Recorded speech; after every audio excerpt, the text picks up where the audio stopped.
ప్రభుత్వ మెడికల్ కళాశాల ప్రైవేటీకరణను ప్రభుత్వ మెడికల్ కళాశాల ప్రైవేటీకరణను ప్రభుత్వ మెడికల్ కళాశాల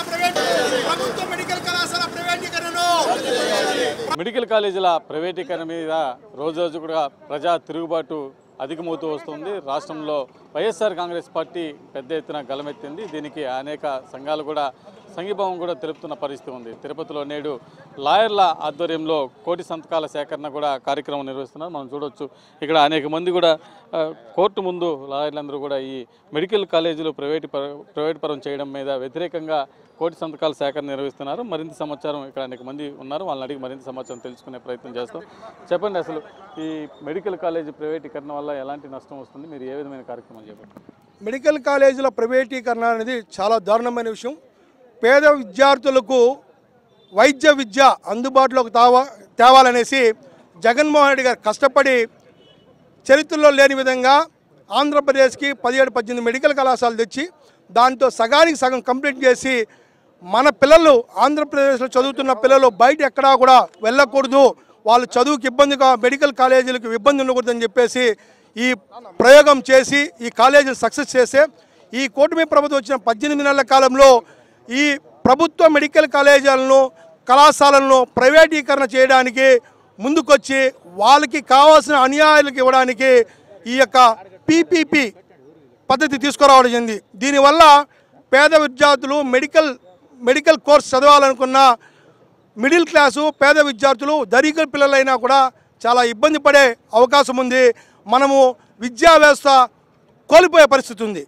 కాబట్టి ప్రభుత్వాన్ని మేము హెచ్చరించే లీగల్ సెల్ తరపున వైఎస్ఆర్సీపీ లీగల్ సెల్ తరపున మేము హెచ్చరించేదంటే ఈ యొక్క మెడికల్ కళాశాల ప్రైవేటీకరణను విరమించుకోండి, విద్యార్థుల భవిష్యత్తు కోరండి.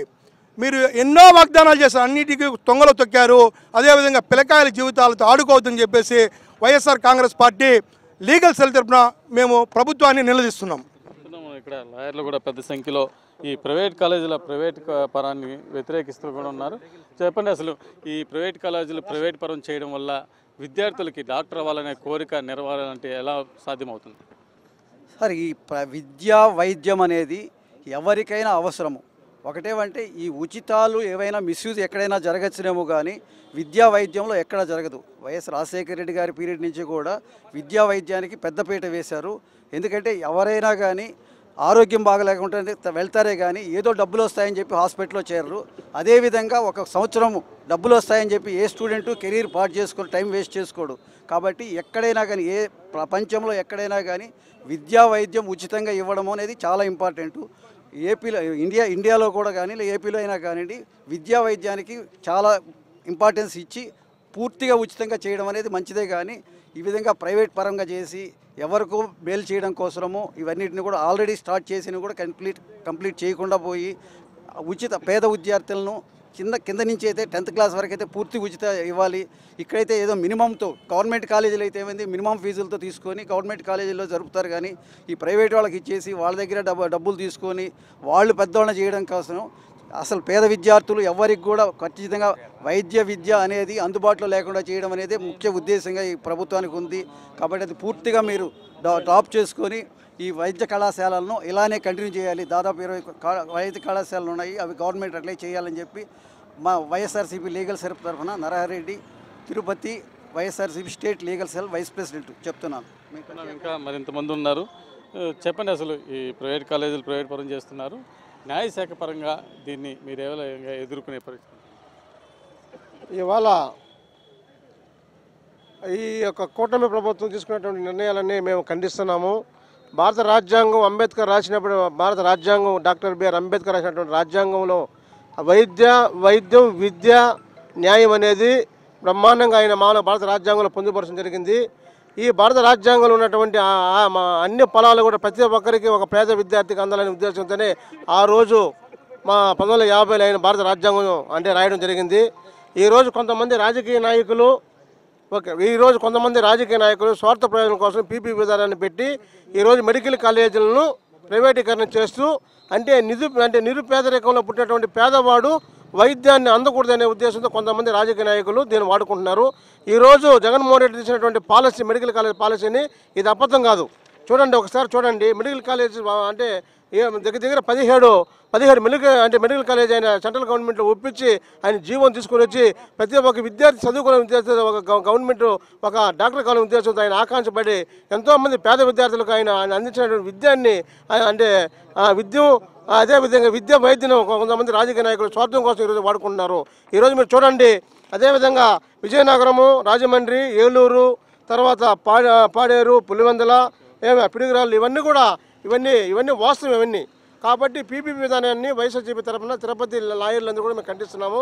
కాబట్టి పీపీపీ విధానాన్ని రద్దు చేసుకోమని చెప్పి కుటుంబ ప్రభుత్వాన్ని మేము తెలియజేస్తున్నాం. మెడికల్ కాలేజ్ ప్రైవేటీకరణ చేయడం వల్ల మీరు ఎలాంటి వారి మీద న్యాయశాఖ పరంగా ఏ విధమైన చర్యలు? ఇప్పుడు ప్రభుత్వ మెడికల్ కళాశాలను ప్రైవేటీకరణ చేయడాన్ని నిరసిస్తూ మేము హైకోర్టుకు అవసరమైతే సుప్రీంకోర్టు వరకు వెళ్ళి పోరాడతాము. అంతేకాకుండా ప్రజలందరూ కూడా దీన్ని వ్యతిరేకిస్తున్నారు. ముఖ్యంగా పేద మధ్యతరగతి ప్రజలు, ఉన్నత మధ్యతరగతి ప్రజలు సఫర్ అవుతారు. ఆ విషయం ప్రభుత్వం గ్రహించి ఇప్పటికైనా మేల్కొని ప్రభుత్వ మెడికల్ కళాశాలను ప్రభుత్వ పరంగానే నిర్వహించాలి, ప్రైవేట్ పరం చేయకూడదని చెప్పేసి కోరుతున్నాం. ఇక్కడ మరి కొంతమంది ఉన్నారు. చెప్పండి సార్, చెప్పండి, అసలు మెడికల్ కాలేజీలు ప్రైవేట్ పరం చేయాలని కూటమి ప్రభుత్వం అంటే గతం వైఎస్ఆర్ కాంగ్రెస్ ప్రభుత్వంలో 17 మెడికల్ కాలేజీలు చరిత్రలో ఎన్నడూ లేని విధంగా రాష్ట్రానికి తీసుకొచ్చిన ఘనత ఉంది. మరి వీటిని ప్రైవేట్ పరం చేయాలని చూస్తుంది, దీన్ని ఎలా చూస్తారు? యాక్చువల్గా వైద్యో నారాయణ హరి అంటారు.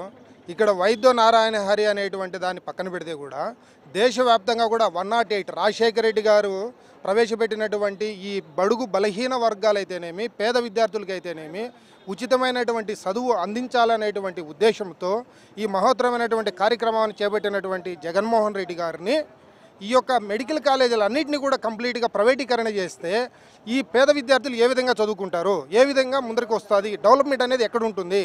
వీళ్ళు చెప్పినటువంటి హామీలన్నింటినీ పక్కన పెడితే ఈ ఉచిత విద్యను కూడా తుంగలో తొక్కేటట్లు, అంటే నేటి బాలురే రేపటి పౌరులు అనేటువంటి దాన్ని కూడా వీళ్ళు తుంగలో తొక్కేటువంటి ప్రమాదానికి వచ్చినారు.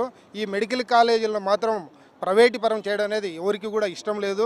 దయచేసి ఈ ప్రైవేటీకరణను వ్యతిరేకరిస్తూ లాయర్లు అందరూ కూడా మేము ఈరోజు కోటి సంతకాల కార్యక్రమాన్ని జయప్రదం చేయడం జరిగింది. చూస్తున్నాం మనం ఇక్కడ లాయర్లందరూ కూడా వైఎస్ఆర్ కాంగ్రెస్ పార్టీ గత ప్రభుత్వంలో తీసుకొచ్చిన 17 మెడికల్ కాలేజీలను ప్రైవేట్ పరం చేయడం మీద పెద్ద ఎత్తున వ్యతిరేకిస్తున్నారు. ప్రజా ఉద్యమంగా మారింది ఇది. ఇక్కడ తిరుపతిలో లాయర్లు, అదేవిధంగా వైఎస్ఆర్సీపీ లీగల్ సెల్ కూడా దీని మీద పెద్ద ఎత్తున పోరాటం చేస్తుంది. కోటి సంతకాల సేకరణలో భాగంగా నేడు తిరుపతి కోర్టు ముందర కోటి సంతకాల సేకరణ కార్యక్రమం చేపట్టింది.